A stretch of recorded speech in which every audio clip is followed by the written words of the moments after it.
سال 2018 میں حج کے لیے ناندیڑ کے 422 عازمین کا قرآن اندازی کے ذریعے انتخاب عمل میں آیا۔ حج سال 2018 کے لیے ریاست مہاراشٹر کو 11,527 عازمین کا کوٹا مقرر ہوا تھا۔ ان میں محفوظ زمرے کے تحت 1939 عازمین کو منتخب کیا گیا، جبکہ عام زمرے کے لیے قرآن اندازی کی گئی۔ حالانکہ مہاراشٹر بھر سے 43,979 درخواستیں حج کمیٹی کو موصول ہوئی تھی۔ قرآن اندازی میں ناندیڑ ضلع کے 422 عازمین کو منتخب کیا گیا ہے۔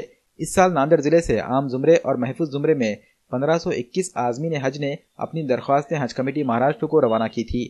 محفوظ زمرے میں 73 عازمین کا انتخاب عمل میں آیا ہے، جبکہ عام زمرے کے تحت درخواست دینے والے ناندیڑ کے 1450 عازمین میں سے 349 عازمین کا قرآن اندازی کے ذریعے انتخاب عمل میں آیا۔ بقیہ عازمین کو ویٹنگ لسٹ میں رکھا گیا ہے۔ واضح ہے کہ اس سال حج پالیسی میں تبدیلی کی گئی تھی اور مسلسل 3 سال، 4 سال اور 5 سال سے درخواست دینے والے عازمین کے محفوظ زمرے کو ختم کر دیا گیا تھا۔ اس سال پہلی مرتبہ ناندیڑ ضلع سے 422 عازمین کا انتخاب عمل میں آیا ہے۔ منتخب شدہ عازمین کی پہلی تربیتی نشست کا اہتمام خدمت حجاج کمیٹی ناندیڑ اور خادم حجاج ٹرسٹ کی جانب سے 11 فروری کو ڈیلکس فنکشن ہال ناندیڑ میں کیا جا رہا ہے۔